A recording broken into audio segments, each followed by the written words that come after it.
हर महादेव। मैं पंडित विपिन कुमार आदिदेव ज्योतिष केंद्र से आपसे बात कर रहा हूँ। सितंबर में कलंक चौथ 6 सितंबर दिन शुक्रवार को आएगी। ऐसी मान्यता है कि पत्थर चौथ वाले दिन यदि आप चंद्रमा के दर्शन कर लेते हैं तो आपको किसी न किसी कलंक का सामना करना पड़ता है।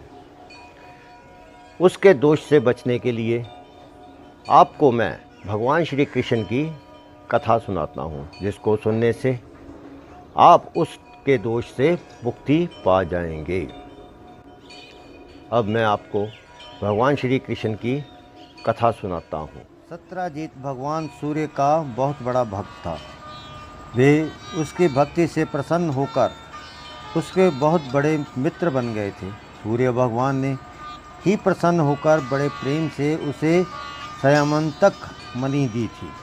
सत्राजीत उस मणि को गले में धारण कर ऐसा चमकने लगा मानो स्वयं सूर्य ही हो। परीक्षित, जब सत्राजीत द्वारका में आया तब अत्यंत तेजस्विता के कारण लोग उसे पहचान न सके। दूर से ही उसे देखकर लोगों की आंखें उसके तेज से चुंधिया गई। लोगों ने समझा कि कदाचित स्वयं भगवान सूर्य आ गए हैं। उन लोगों ने भगवान के पास जाकर उन्हें इस बात की सूचना दी कि इस समय भगवान श्री कृष्ण चौसर खेल रहे थे। लोगों ने कहा, शंख चक्र गदाधारी नारायण, कमल नयन दामोदर, यदुवंश शिरोमणि गोविंद, आपको नमस्कार है।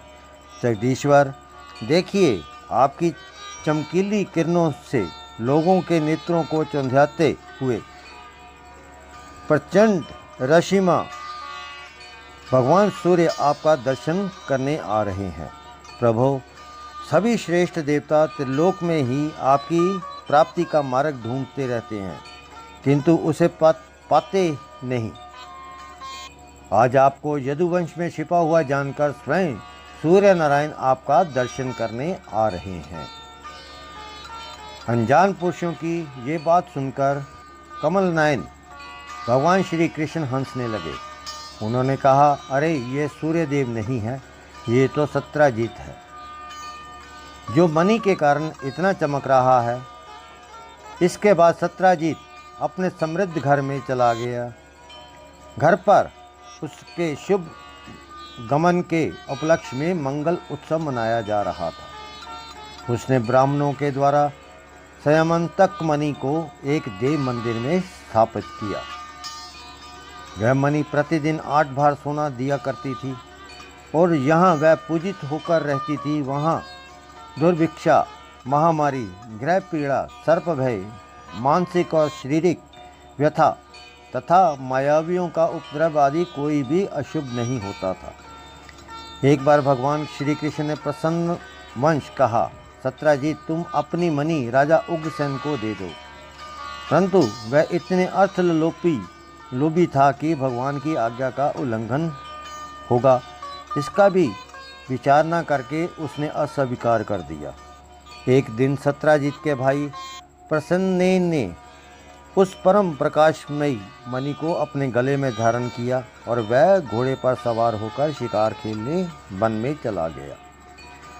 वहाँ एक शेर ने घोड़े सहित प्रसन्नेन को मार डाला और उस मणि को छीन लिया। वह अभी पर्वत की गुफा में प्रवेश करने ही वाला था तो मणि के लिए ऋक्षराज जामवंत ने उसे मार डाला। उन्होंने वह मणि अपनी गुफा में ले जाकर बच्चों को खेलने के लिए दे दी। अपने भाई प्रसन्नेन के ना लौटने से उसके भाई प्रसन्नजीत को बड़ा दुख हुआ। वह कहने लगे, बहुत संभव है श्री कृष्ण ने ही मेरे भाई को मार डाला है, क्योंकि वह मणि गले में डालकर वन में गया था। सत्राजीत की ये बात सुनकर लोग आपस में कानाफूसी करने लगे।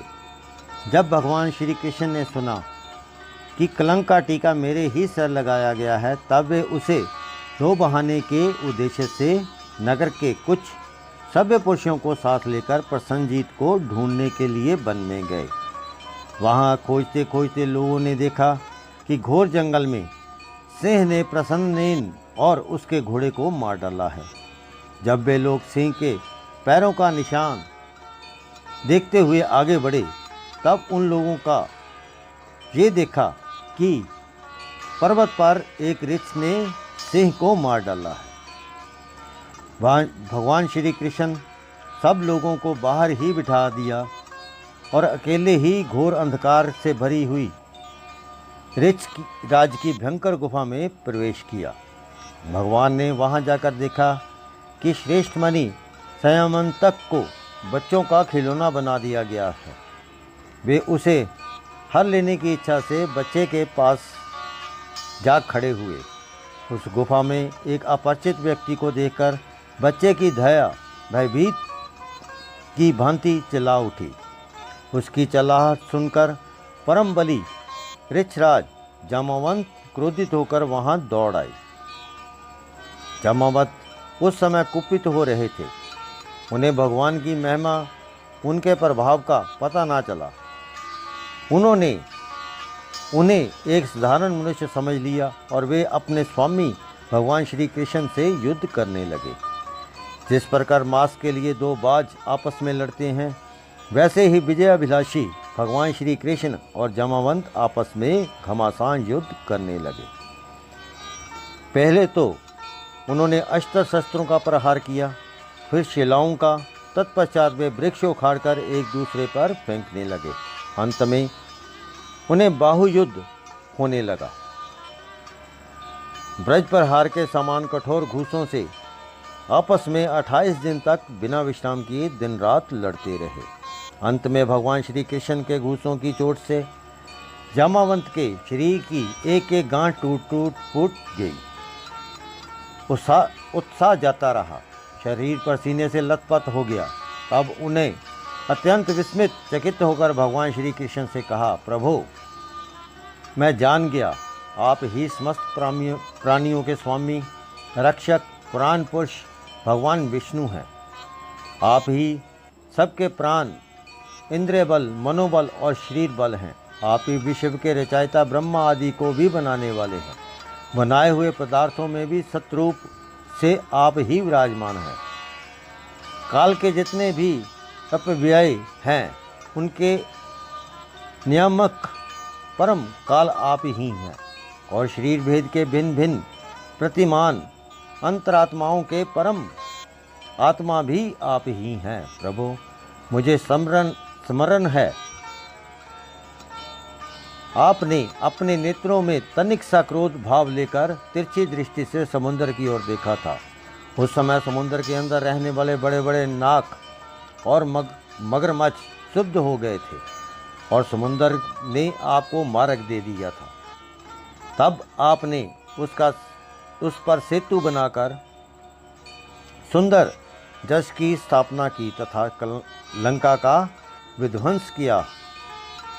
आपके बाणों से कट कट कर राक्षसों के सिर पृथ्वी पर लौट रहे थे।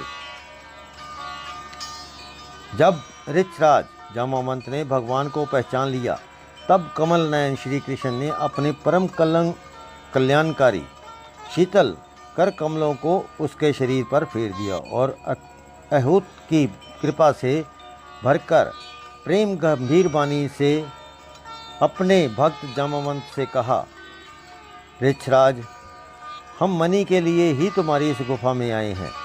इस मणि के द्वारा मैं अपने पर लगे झूठे कलंक को मिटा सकता हूँ। भगवान के ऐसा कहने पर जामावंत ने बड़े आनंद से उनकी पूजा करने के लिए अपनी कन्या कुमारी जामावती को मणि के साथ उनके चरणों में समर्पित कर दिया।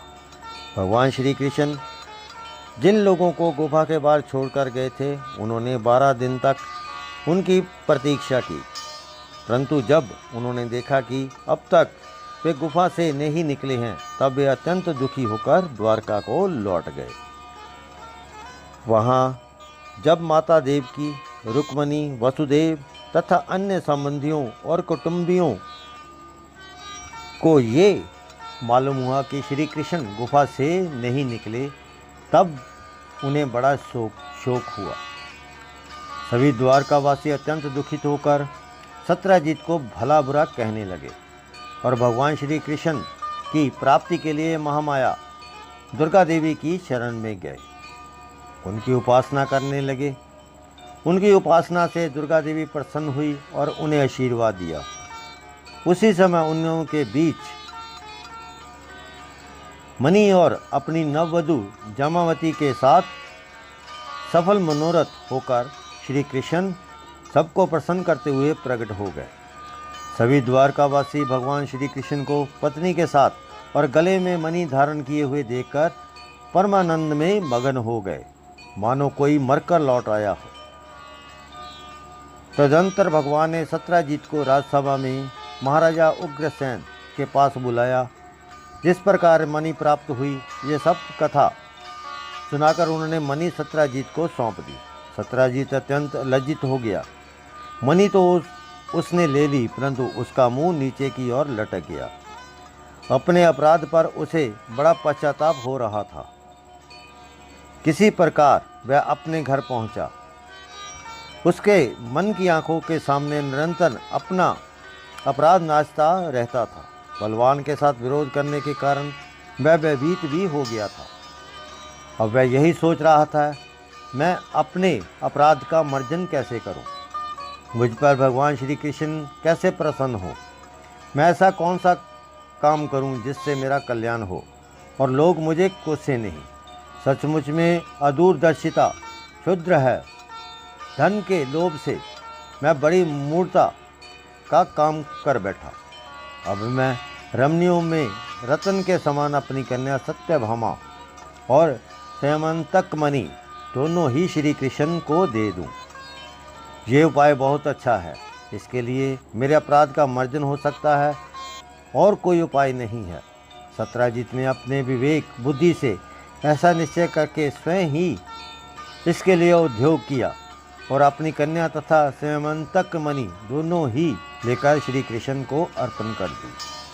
सत्यभामा शील स्वभाव, सुंदरता, उदारता और सद्गुणों से संपन्न थी। बहुत से लोग चाहते थे कि सत्यभामा उन्हें मिले और उन लोगों ने उन्हें मांगा भी था, परंतु अब भगवान श्री कृष्ण ने विधि पूर्वक उसका परिग्रहण किया।